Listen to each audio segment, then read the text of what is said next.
Alo? Canım ne yapıyorsun? Arayayım dedim, bayağıdır görüşemedik.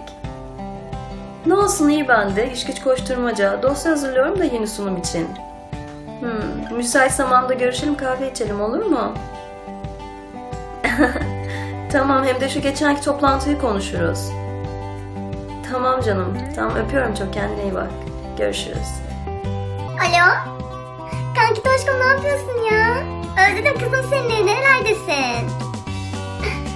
Ay iyi, ben de ne yapayım ya, alışveriş, mekan falan geziyorum işte öyle. Shit! Tırnağımı kırmışım kızım. Ya of. Yani dur bir dakika, tamam.